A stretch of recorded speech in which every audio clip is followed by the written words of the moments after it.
2-711-1000. mp.com.uy. Cobertura total de asistencia médica. Presenta SMI, Servicio Médico Integral. Cobertura total de asistencia médica. El mundo de los negocios. El mundo de los negocios. Con el doctor Raúl Pasos.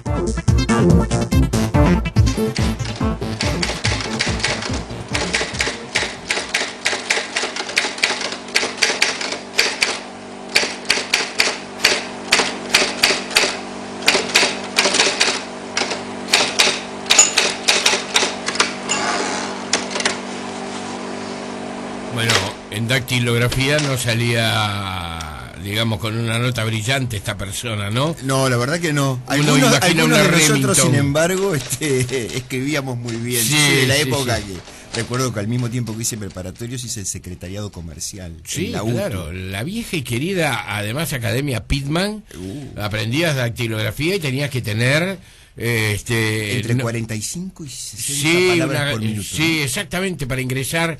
incluso en las oficinas públicas. ¿Cómo estás, Raúl? Antes que nada, ¿bien? Buen día, ¿cómo estamos? Bien, bien. ¿Y qué tiene que ver esto de esa Remington? Me pareció, no sé por qué digo Remington, ¿no? Sí. Podría decir Olimpia, pero la Olivetti, ahí está. Es una Olivetti, ahí Pita se recordó de su juventud y rescató una Olivetti que tenía, grabó algo ahí toqueteando teclas. Sí. Hay una famosa anécdota de Gary Cooper en una película donde él tenía que hacer que escribía a máquina, tú que te gusta tanto el cine. Ajá. Y lo que escribía en el papel era las cosas que hay que hacer para ganar un sueldo.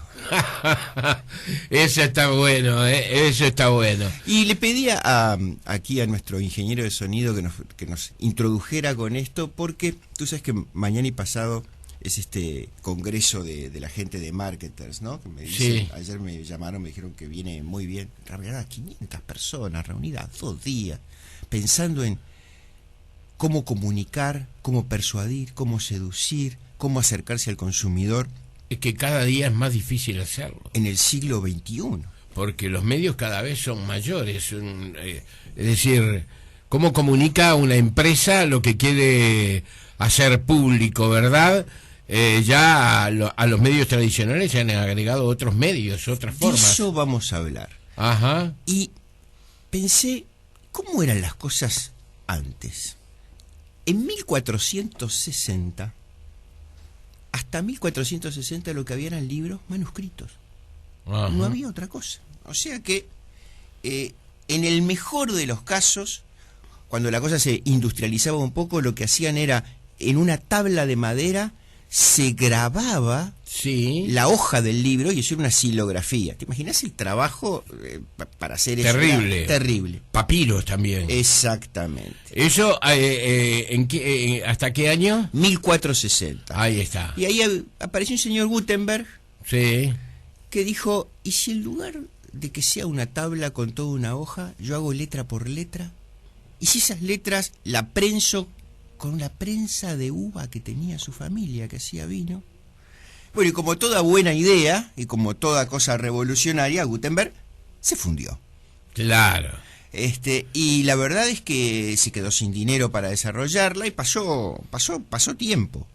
Pero, bueno, finalmente nació la imprenta, que fue una cosa revolucionaria en la historia de la humanidad, porque puso el libro al alcance de la mano. Uh-huh.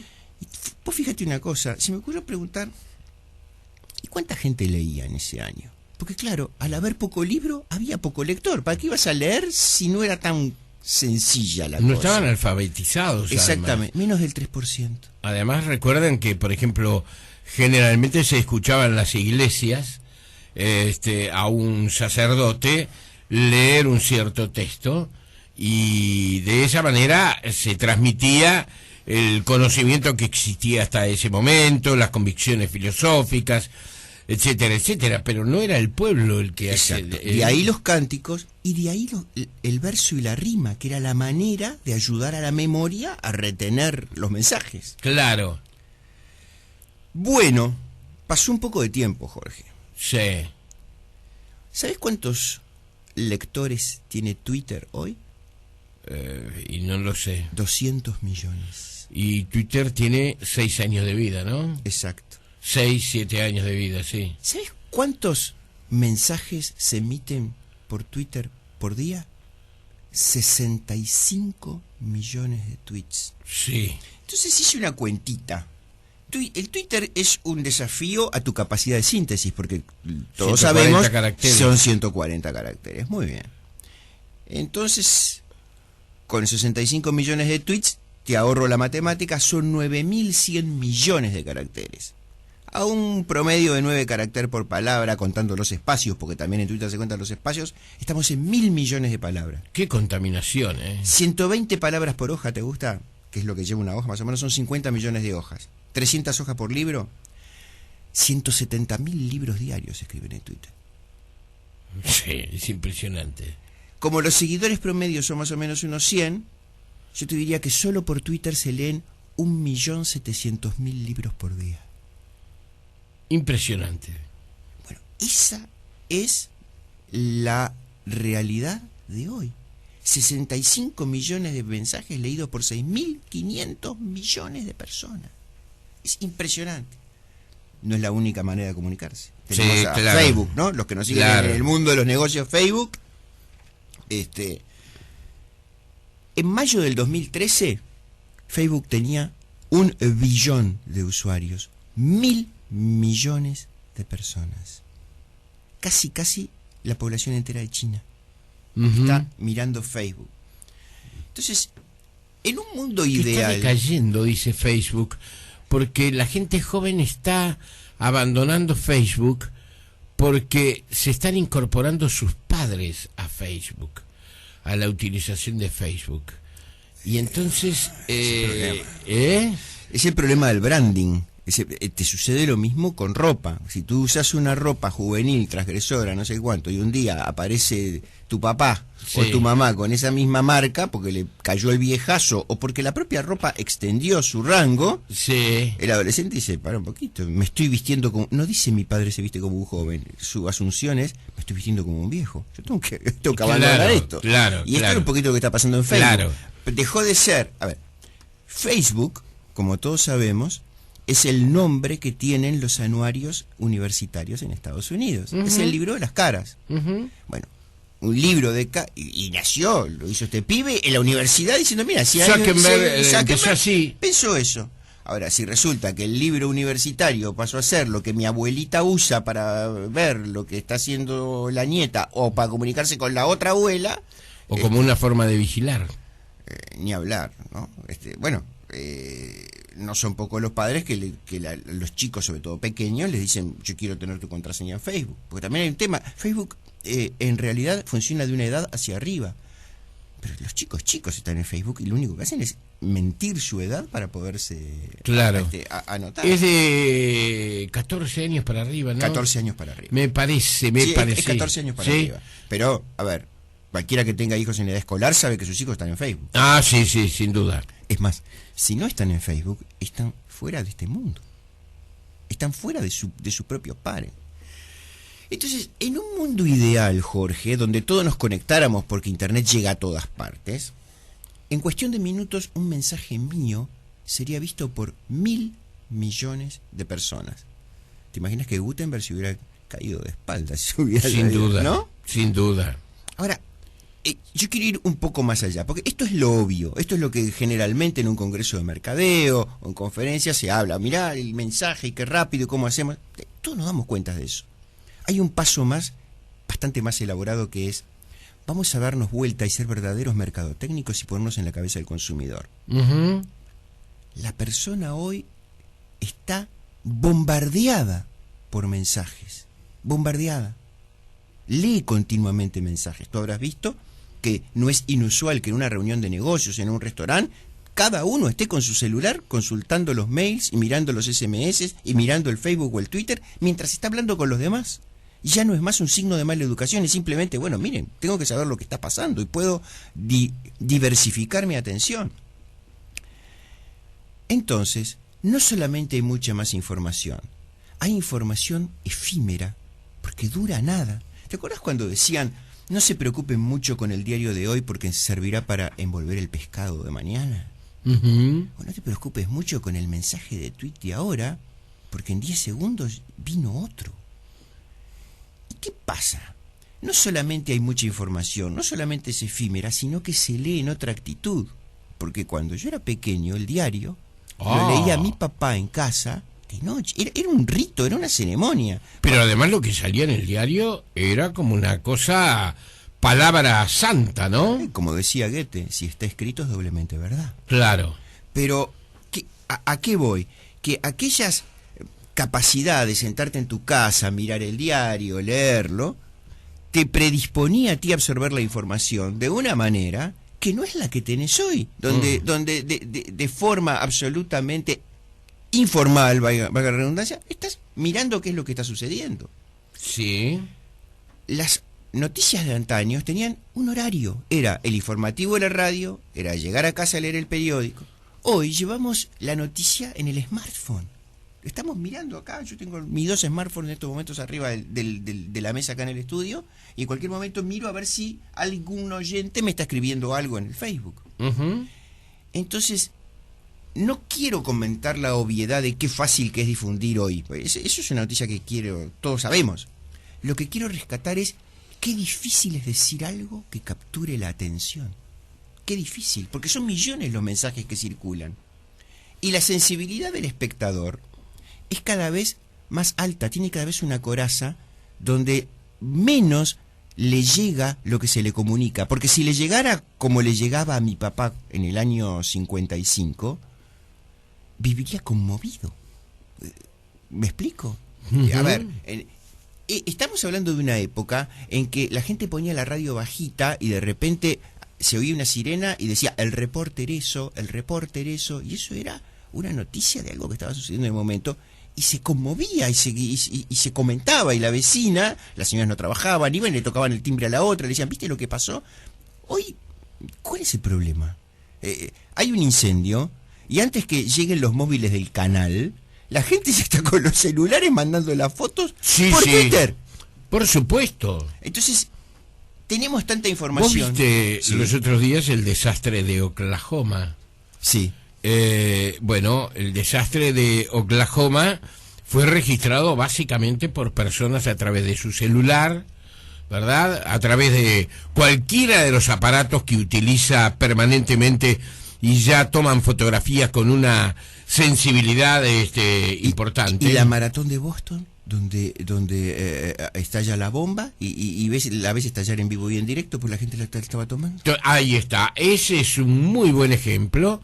Es decir, no nos enteramos y las imágenes que vimos no fueron tomadas por camarógrafos profesionales de medios de comunicación, sino que por el contrario, fueron tomadas por eso que hoy se llama el periodismo ciudadano. Exacto. Es decir, el que registra un hecho que pasa en cualquier lugar del mundo, porque vamos a eso también, Raúl. Hoy la información y la situación del mundo puede ser de alguna forma modificada, cambiada, sacudida por un episodio que ocurre en un pequeño pueblito de Oriente, en Afganistán, o en una pequeña población latinoamericana. Ya no es la Casa Blanca, ya no es. No porque retuiteamos y hay 65 millones de personas que inmediatamente se enteran de lo que está pasando. Claro. Entonces, tenés toda esta información y hay un mecanismo que se está estudiando y que habrá que estudiar más, y es de que cada vez tenemos menos tiempo, no solo para procesarla, sino para decidir, ¿y qué hago con la información esta? ¿Qué hago? ¿Me olvido? ¿La digo? ¿La reflexiono? Hay mucho menos tiempo en informar, ahora hablando del mundo de los negocios, en informar, en persuadir y en seducir.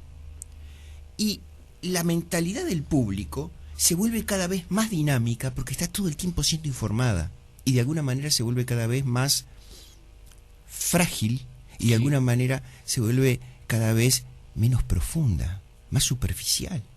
Porque es tantas las cosas que vemos que no tenemos biológicamente la capacidad de meterlo.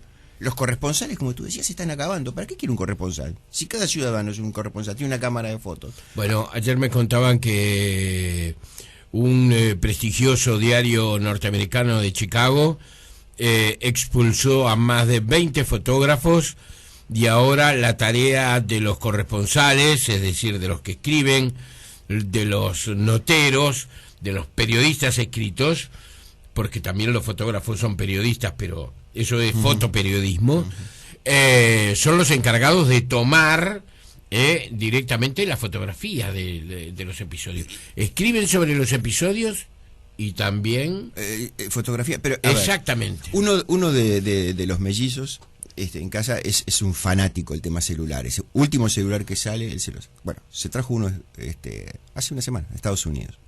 Me estaba mostrando, este celular tiene 12 megapíxeles de resolución. Ah, sí, es impresionante.